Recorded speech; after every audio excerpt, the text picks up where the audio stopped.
WWE NXT Invasion has been renamed amid complaints. The new title is NXT vs TNA Showdown. That's taking place next week. And the team captains for both WWE NXT and TNA Wrestling have been unveiled, as well as the team lineups for the Survivor Series style matches set to take place next week. All this and more in this news update.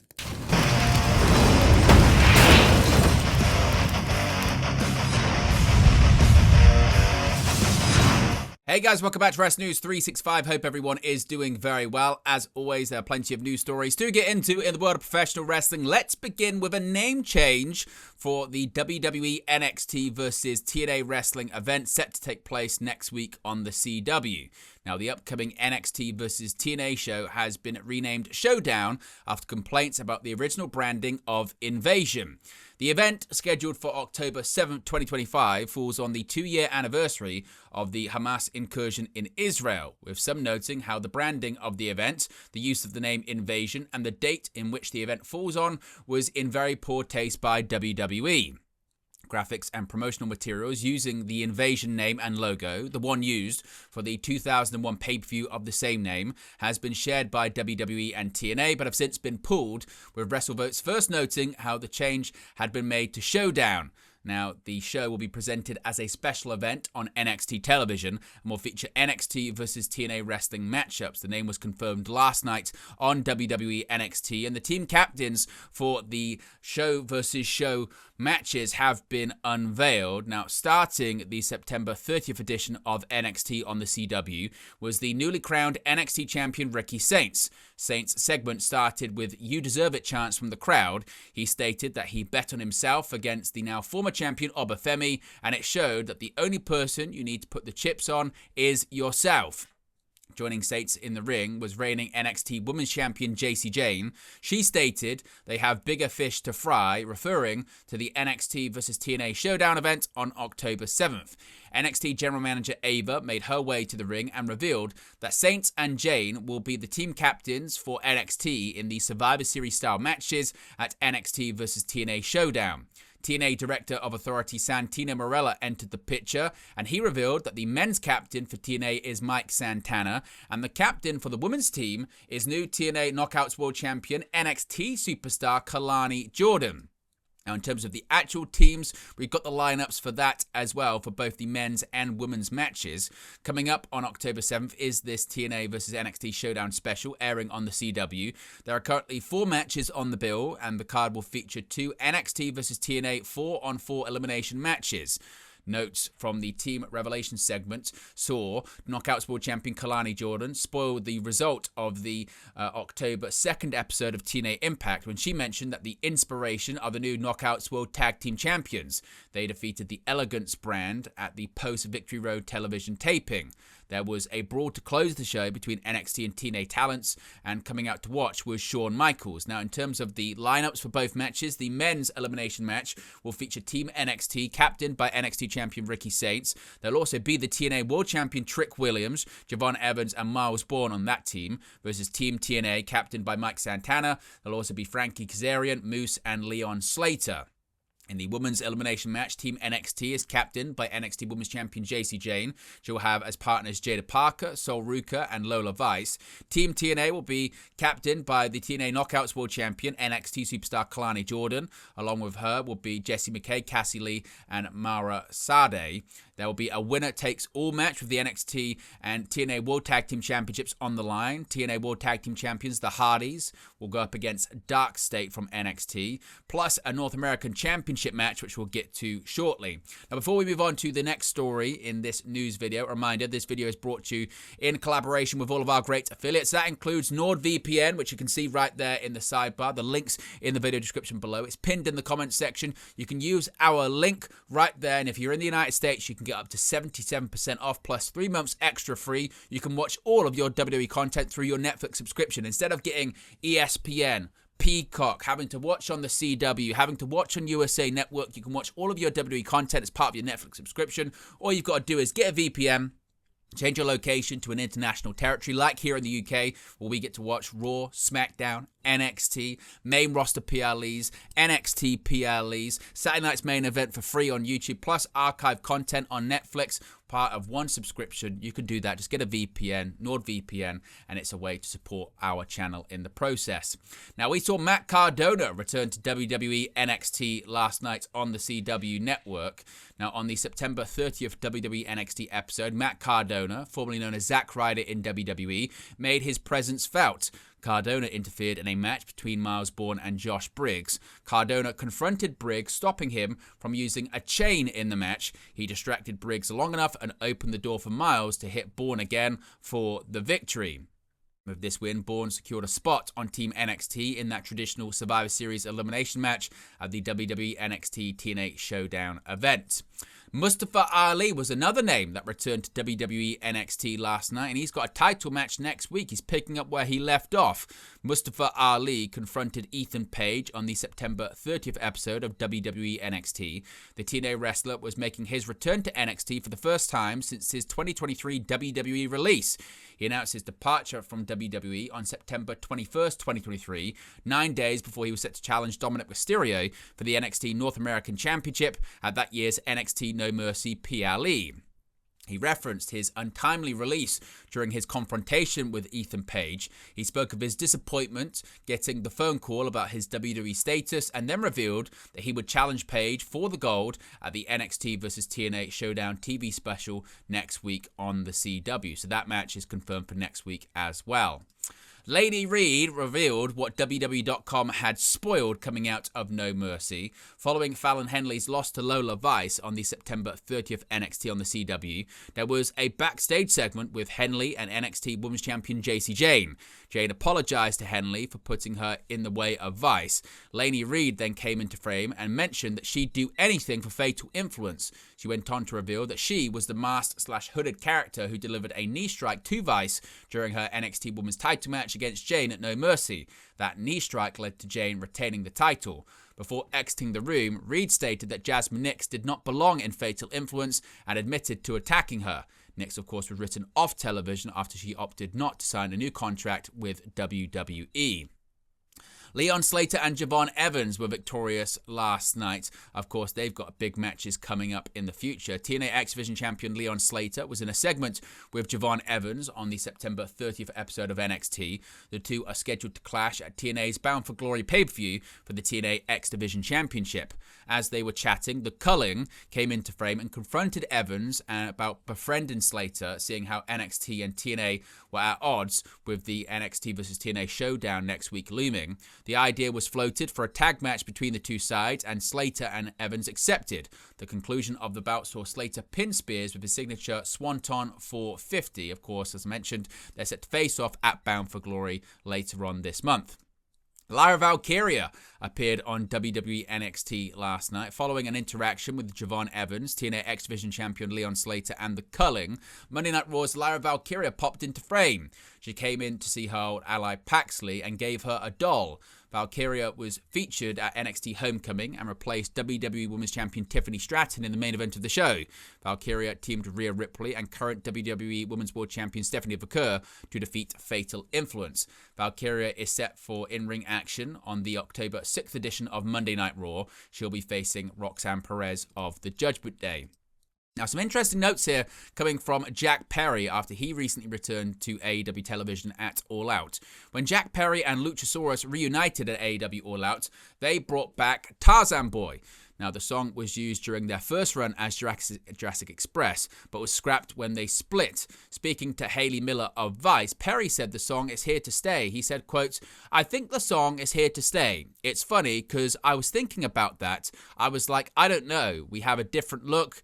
The thing that solidified it for me was the people that were singing it before we even played it. It's been like 3 years, like 1,000-something days since Luchasaurus and I have been on screen together. I've been off about a year. I was the scapegoat before this. I'm wearing all black with a knife on my belt. He's in all black and people are singing that song. I think in the time that we had it, it cut deep with people. I think there is an interesting thing. When I watch shows, I get a lot of inspiration from shows and movies, but I just watched this show, Hunting Wives, on Netflix. What I really liked about it was on the surface level, it's this community and they're all happy. They go to church, and then underneath it, there's all this kind of dark kind of undercurrent going on. White Lotus is another show like that. There's light-hearted funniness to it and happiness and whatever, and it's silly. Then there's murder going on beneath it all. I'm interested in experimenting with the duality of something like the song and our new presentation. Now, of course, they will be part of AEW Dynamite's 6th anniversary event, of course, taking place this evening on TBS. Now, he did actually say he wanted something maybe a little bit different because, of course, when it comes to the vignette that returned Jack Perry and Luchasaurus, it was a bit of a darker feel. He said, quote, "It's weird because I thought this would be so easy. We'll just tell them we want to do it again and that'll happen. It turned out to be just about the hardest thing in the world to get that all to line up. It all came together, not the way we planned, but I think in a really cool way with these vignettes of him being resurrected. It was a kind of happy accident." Perry went on to say that he originally wanted to take inspiration from Saw for the vignettes. He said, quote, "We were going to do a couple of me first of sort of digging up this grave and dragging his coffin and, and you don't know who it was, and it was going to be this reveal at the end, and then he ended up having to go back for some other stuff. We were thinking Saw, and then they would end up going back at the end of the movie and showing you how the beginning got set up. So, I don't know. I think it all turned out super cool. Not the way we necessarily had planned it, but it felt perfect the way it all came together." Now, he also said that some people were actually hell-bent on stopping this reunion from even happening as well. He said in the same interview, quote, "That was the culmination of so long. Without saying too much and throwing certain people under the bus, maybe one day, he's one of my best friends in the entire world, in wrestling and out. And that's something we've been talking about for a long time. There were many iterations over the years of how we could come back together. There was an evil version that somebody else ruined and we didn't get to do it. And there was all sorts of stuff." Continuing, Jack Perry talked about Luchasaurus' health struggles and how that perspective fueled his desire to rekindle the tag team even more. He said, quote, "This past year, we both ended up being off. He was off. He had pneumonia, which has been documented and all that. But it turned out to be pretty serious, and he almost died, which is surreal. Guys like your best friend, and I'm talking to him every day and all that, then all of a sudden it's like, oh, I could have died. It really puts things into perspective, just how fragile life is and what's really important, because it's easy, I feel like, to get lost in the weeds of like, I'm pissed about this, I hate this guy, I want to do this, so we do. It really puts it all into perspective. We were thinking the way it had worked out. We were both off," added Perry. "We wanted to do this again because we felt like we could do it better than the first time, and we both know ourselves so much more, and it's different. Then it turned out to be just the hardest thing in the world to make happen, just scheduling, and things were coming up, and there were certain people who seemed hell-bent on not letting it happen, but we fought through it all, and we kept going. Finally, it culminated in that moment that you saw, and just felt so good. I feel like I couldn't have asked for it to go any better." And finally, he also opened up about his absence from AEW television because, of course, at Full Gear last year in 2024, Jack Perry lost the AEW TNT Championship to Daniel Garcia, and he was off TV for nearly a whole year. He said, quote, "I feel great to be back, especially under these circumstances with someone who's one of my best friends. And I mean, so much has happened. It's something that was always going to happen, us coming back together. So many things have gotten in the way of it for it to finally come to fruition, and then get that kind of response feels great. In terms of physicality, this is the longest I've gone without wrestling in my life since I was like 16 or 17 years old. I'm sure it's going to feel absolutely horrible the day after my first match back. That's just part of the game, but I'm looking forward to it." He said, quote, "I did not know I was going to be off for as long as I was. I thought I was going to be off a month or two and then be back, but things just change and change a lot, and that's how it goes. I will say Luchasaurus and I were always going to be back together doing something. We knew that from the day we broke up as the tag team the first time. I also felt I had such a good run the year before. I was like, I don't know if I'm going to be able to top that right now. We concluded this is probably the best time for us to do this." Now, a big tag team match has been confirmed for Friday's edition of Smackdown 2025 in WWE has been all about the Vision, as WWE World Heavyweight Champion Seth Rollins, Bron Breakker, Bronson Reed, and the Oracle Paul Heyman have tried to consolidate as much power as possible. And with Rollins set to face WWE Champion Cody Rhodes at Crown Jewel in Perth for the Crown Jewel Championship, the stable has started venturing over from Raw to SmackDown, doing so last week to lay out Rhodes before Randy Orton made the save. As it turns out, the Vision's actions have made it easier for the Blue Brand's general manager Nick Aldis put together some interesting matchups. Taking to X earlier on Tuesday afternoon, afternoon, Aldis announced that Breakker and Reed would be wrestling this Friday on Smackdown, taking on the team of Rhodes and Orton. But there was more. Aldis posted a 46-second video explaining how the match came together with some help from Raw's general manager Adam Pearce. He said, quote, "Well, folks, seems to me that Bronson Reed and Bron Breakker seem to enjoy getting involved in other people's business as of late. And having just wrapped up a phone call with my esteemed colleague Adam Pearce over at Monday Night Raw, we agreed that they can get involved this Friday night on SmackDown. More specifically, they can get involved in Cody Rhodes' business and Randy Orton's business, because Bron Breakker and Bronson Reed will be taking on the team of Rhodes and Orton this Friday night live in Cincinnati, Ohio for SmackDown. See you Friday, boys. Lace them up tight." So that match confirmed for Friday. Now, we've got the ratings, or the viewership information rather, of the September 22nd episode of WWE Raw on Netflix, with reports emerging that AEW received strong buy rates for All Out despite heavy competition. It's not a stretch to say that WWE WrestlePalooza didn't entirely go how the promotion wanted. Still, international viewership for the PLE was said to be strong, and with Brock Lesnar dominating John Cena and CM Punk and AJ Lee picking up a big victory over Seth Rollins and Becky Lynch, it would seem WWE Raw would be set to have its usual strong pay-per-view bump. Instead, things went in the other direction. WrestleNomics reports that the September 22nd edition of Raw had 2.3 million global views over the span of 7 days. Not only was this down from September 15th, which drew 2.6 million global views, but it would represent the lowest number of views over a week for the Red Brand since the Netflix deal began back in January. The show was also dealt another low in 4.5 million hours viewed, down nearly a million from 5.3 million hours viewed the week before. As expected with those numbers, Raw was affected in the global Netflix rankings, falling to 8th place after placing 7th the week before. There was no change domestically, with Raw placing 4th in the United States rankings for the second straight week. The September 22nd Raw was the second of 3 episodes to air at 7 p.m. as WWE looked to get a head start for the show against Monday Night Football, which aired the Detroit Lions' 38-30 victory over the Baltimore Ravens.